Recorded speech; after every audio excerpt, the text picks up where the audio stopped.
আসসালামু আলাইকুম ওয়া রাহমাতুল্লাহ। আজকের এই অনুষ্ঠানের সম্মানিত প্রধান অতিথি, সভাপতি এবং বিভিন্ন বিভাগের শিক্ষকবৃন্দ, হেডবৃন্দ এবং শিক্ষার্থীবৃন্দ, আসসালামু আলাইকুম। ইসলামিক হেরিটেজ অ্যান্ড কালচারাল ক্লাবকে ধন্যবাদ এরকম সময় উপযোগী একটি অনুষ্ঠান আয়োজনের জন্য। আমি যেহেতু নির্ধারিত বক্তা নয়, বক্তা আছেন তারা বলবেন, আমি যেহেতু অনির্ধারিতভাবে এসেছি আমি কিছু কথা বলবো। তো আজকে অনুষ্ঠান আমার বিশ্বাস যে কোরবানি কেন্দ্রিক আমাদের কিছু বিষয় আমাদের সামনে আসে, যেগুলো আমাদের অনেক সময় মনে সতেজ সৃষ্টি করে, আমাদের সন্দেহের সৃষ্টি করে। সেই বিষয়গুলোকে আজকে আমরা দূর করার চেষ্টা করব। আল্লাহ আমাদের তৌফিক দান করুন। তো আমরা যদি একটু তাকাই কোরবানির ফজিলতের দিকে, যদি আমরা তাকাই তাহলে আমরা দেখতে পাই যে আল্লাহ তাআলা বলছেন যে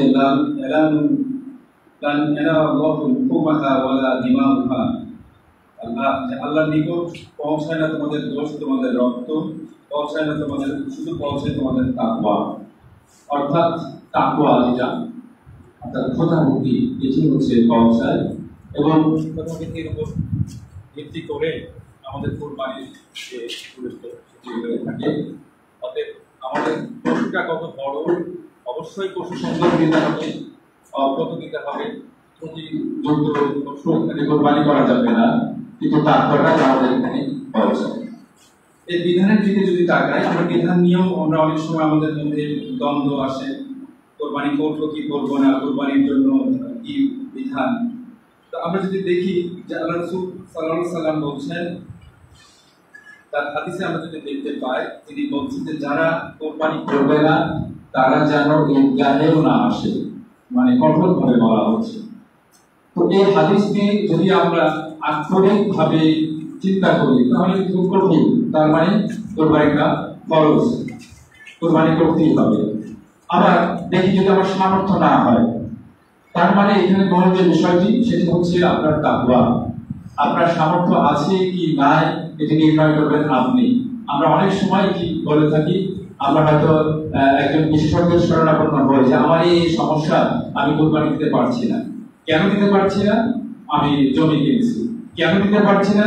আমি একটা আলিশান বাড়ি করেছি। কেন দিতে পারছি না? আমি একটু ঘুরতে গিয়েছিলাম। এগুলো কিন্তু ইসলামে নিষিদ্ধ না, কিন্তু আপনার খেয়াল রাখতে হবে যে আমার কোরবানি আছে। তো এইভাবে যদি কেউ অন্য কোনো মানে এই কারণে যদি তিনি অভাবগ্রস্ত হয়ে পড়েন, তাহলে সেটি তিনি ভালো বলতে পারবেন। কিন্তু সত্যিকার অর্থেই যিনি অভাবগ্রস্ত, যার সামর্থ্য নাই, তিনি কোরবানি কিন্তু না দিলেও হবে। তার জন্য কিন্তু রাসূলের এই বিধান না, রাসূলের এই নির্দেশনা না যে তুমি কি করবে না, তুমি ঈদগাহে আসতে পারবে না। অর্থাৎ ইচ্ছাকৃতভাবে যারা কোরবানি আমরা দিচ্ছি না, তারা আমরা বলতে পারি যেটা শরীয়তের একটা বিধানের লঙ্ঘন।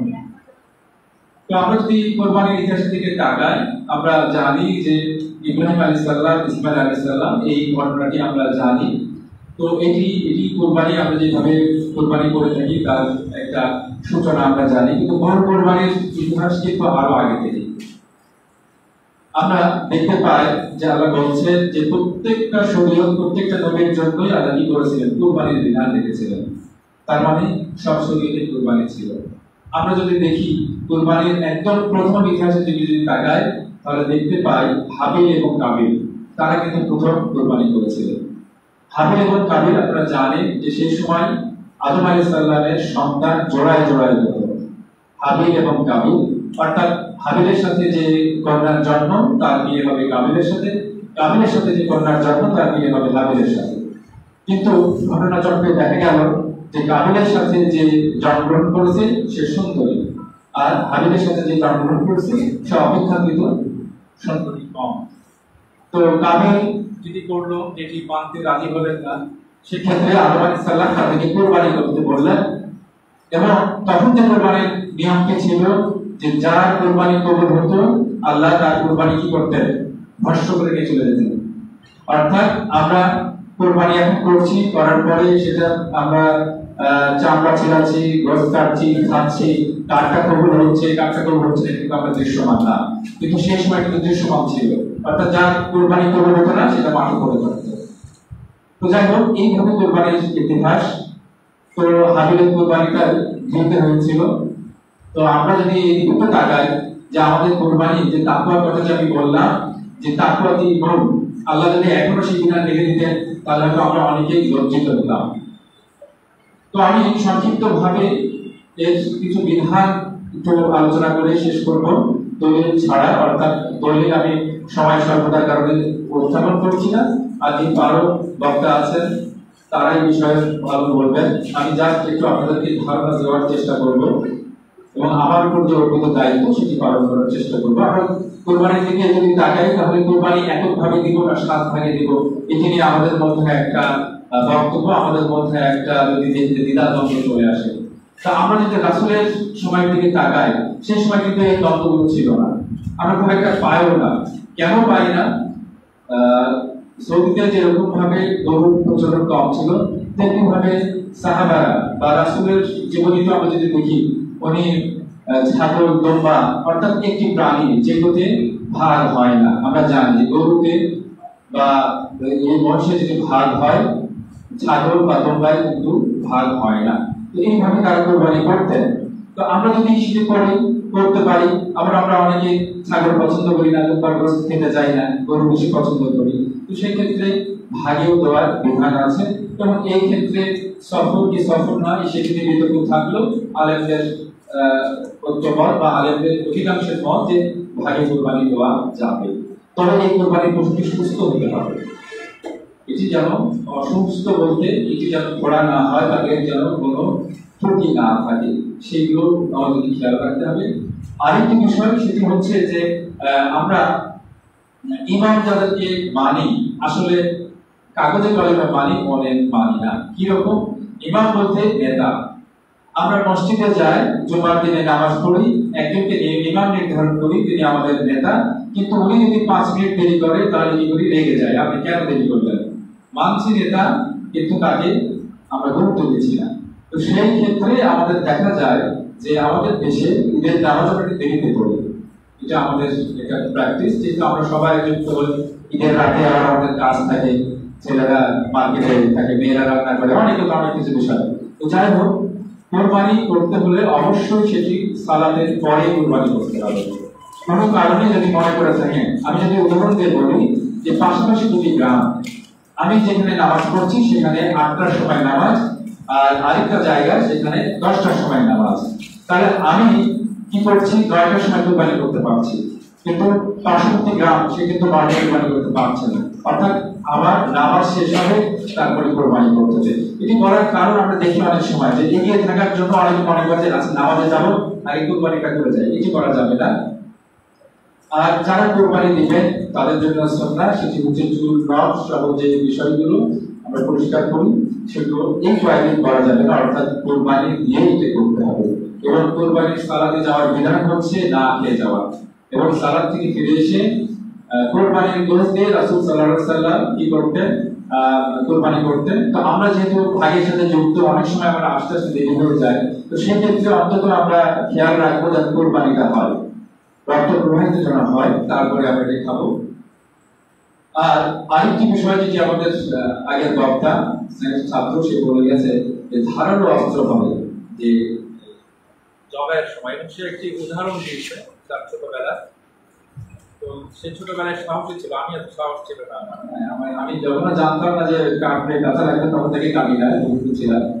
তো আমরা যদি কোরআনের দিকে তাকাই, কোরআনের একটি আয়াত যেখানে আল্লাহ বলছেন যে জাহান্নামীদের একটি শাস্তি, সেটি হচ্ছে যে তারা যখন আগুনে পড়ে তাদের চামড়া পড়ে যাবে, যেহেতু জাহান্নামে মৃত্যু নাই, পড়তে থাকবে। আল্লাহ কি বলছেন?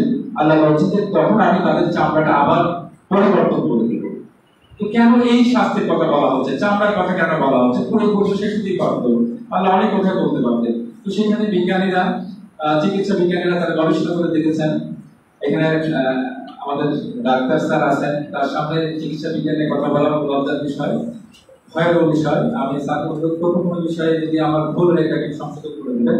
তো সেখানে দেখা গেছে যে অনুভূতির যে কোষ সেটি চামড়ার সাথে, অর্থাৎ মানুষের যদি চামড়া না থাকতো তাহলে মানুষ এই অনুভূতিটা পেত না। তো জাহান্নামে যখন চামড়া পুড়ে যাবে তখন তো সে আর অনুভূতি পাবে না, পুরার অনুভূতি তো সে আর হবে না। এই জন্য আল্লাহ আবার নতুন চামড়া দিবে যেন সে এটি পায়। তো এই জন্য যদি ধারালো অস্ত্র দিয়ে কোরবানি করা যায় তারপর সে মারা যাবে, অর্থাৎ এই সময়টুকু এই প্রাণীটা একটু হলেও আরাম পাবে, এবং এটি হচ্ছে বিধান। আরেকটি কথা বলবো, দুটি কথা বলে আমি শেষ করবো। সেটি হচ্ছে যে তাকওয়া। তাকওয়াটা হচ্ছে আমাদের ভিতরে।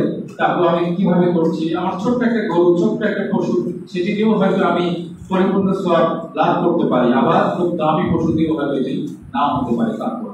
তো এই তাকওয়ার ক্ষেত্রে আমরা সবাই সচেতন, কিন্তু কিছু জায়গায় আমরা একটু অসচেতন হয়ে পড়ছি। আমাদের সোশ্যাল মিডিয়া এই কাজটি করে ফেলে। দুটো বিষয়, একটি হচ্ছে যে আমরা কোরবানির পশু নিয়ে অনেক সময় পোস্ট দিই। তো এটি আমার মনে হয় এটি না করাই ভালো, এখানে রিয়াল একটি বিষয় চলে আসে। আর আরেকটি কথা যেটি, যে কোরবানির যে বিধান আমরা দেখি যে ছোট বাচ্চা অনেকে দেখে যে না দেখানো যাবে না, না দেখাতে হবে। একজন মুসলিম হিসেবে তার এই জিনিসটি কি করতে হবে, তাকে শিখতে হবে সেইভাবে। কারণ আমরা রাস্তাঘাটে চলছে, অনেক সমস্যা দেখছি, তাহলে কি আমরা রাস্তাঘাটে বের করবো না, আমরা টিভি দেখাবো না? সবকিছুই তো হচ্ছে, তাহলে কোরবানি দেখতে সমস্যা কি? তো এই কোরবানিটি দেখবে, তবে এটি আমরা জোর করে দেখাবো না। জোর বলতে আমরা ফেসবুক সঙ্গে পোস্ট করছি, এটি করা যাবে না। এতে তাকওয়ার সাথেও সাংঘর্ষিক, কোরবানির জবাইয়ের বিষয়, এটি আমরা করবো না। বাড়িতে দেখছে, আশেপাশে দেখছে, এটি ঠিক আছে, কিন্তু এটি না দেখানো হবে। আর এই রমজান এই কোরবানির সাথে বা এই দিবস এই মানে বিধানের সাথে আরেকটি বিষয় চলে আসে। তো সেটি বলেই আমি আমার বক্তব্য শেষ করব। সেটি হচ্ছে যে এই কোরবানির এর সাথে কিন্তু হজ যুক্ত। অর্থাৎ এই দিনে হাজী সাহেবরা যারা কি করছেন, কোরবানি করে তারা তাদের মাথা মোহন করছেন। তার মানে এই যারা হজ করছেন তারা কিন্তু সৌদিতে অবস্থান করছেন। আমরা কিন্তু বাংলাদেশ থেকে হজ করতে পারি না, সম্ভব। তো টেকনিক ভাবে এই কোরবানির আগে একটি বিধান, যেটি হচ্ছে যে আমরা পহেলা জিলহজ হজ থেকে একেবারে 9 জিলহজ পর্যন্ত অনেকে রোজা পালন করি, এটি একটি সুন্নাহ। আরেকটি বিষয়, আরেকটি সুন্নাহ, সেটি হচ্ছে আরাফাত দিবস। সেটি হচ্ছে কবে? আরাফাত দিবস হচ্ছে 9 জিলহজ, অর্থাৎ সৌদি আরবে 9 জিলহজ আরাফা, তারপরের দিন হচ্ছে কোরবানি, 10 জিলহজ কোরবানি। তো এখানে কিন্তু হাদিসে আমরা পাচ্ছি ইয়াউমুল আরাফা, অর্থাৎ আরাফার দিবসের রোজা। তো আরাফার দিবসের রোজা কিন্তু যেদিন আরাফা হবে সেই দিন। বাংলাদেশে কিন্তু আরাফা হয় না, নাইজেরিয়াতে কিন্তু আরাফা হয় না, ভারতে কিন্তু আরাফা হয় না। তো এটিও আমরা অনেক সময় গুলিয়ে ফেলছি। আমরা বাংলাদেশের বিধান অনুযায়ী 9 জিলহজ করছি, তো হাদিসে কোথাও আমরা 9 জিলহজ পাই না আরাফার দিবসের রোজা। তো অবশ্যই নফল বিষয়, এটি ফরজ না, তবে এই নফলের বিধান বলা হচ্ছে যে এটি 1 বছর পরবর্তী এই গুনাহ মাফ করে দেয়। অবশ্যই শিরকের গুনাহ না, কবিরা গুনাহ না। তো এটি গুরুত্বপূর্ণ বিষয়। তো এই বিষয়টি আমরা খেয়াল রাখবো। তো আল্লাহ আমাদেরকে সঠিকভাবে কোরবানি পালন করার তৌফিক দান করুন, এই বলে আমি আমার সংক্ষিপ্ত বক্তব্য শেষ করছি। আসসালামু আলাইকুম। জি জি জি। কত বছর বয়স থেকে কোরবানি দিতে পারে? কত বছর বয়স থেকে? যদি আমাদের প্রশ্নোত্তর পর্ব আছে, তারপর আমি বলছি যে ইসলামের বিধান যার উপর প্রযোজ্য, অর্থাৎ বালেগ হওয়ার আগে পর্যন্ত তার জন্য শরীয়তের বিধান প্রযোজ্য না। যিনি বালেগ হবেন এবং যার সামর্থ্য হবে তিনি কি কোরবানি দেবেন। যদি এমন হয়ে যায় যে হ্যাঁ 15 বছর তার সম্পত্তি আছে, কেন সবার মানে আমরা যদি বলি যে দায়িত্ব নেওয়ার ক্ষমতা বা এই চলে আসে না। একটা 15 বছরের ছেলে, তার বাবা মা মারা গেছে, সেই দায়িত্ব নিয়েছে, তারই সব কিছু সে নিতে পারে। কিন্তু যখন যৌথ ফ্যামিলিতে আসে, তার ইনকাম নাই, সে দিতে হবে না, তার বাবা দিলে হয়ে যাবে, এবং ফ্যামিলির পক্ষ থেকে একজন দিলে কিন্তু পুরো ফ্যামিলি হয়ে যায়। ধন্যবাদ।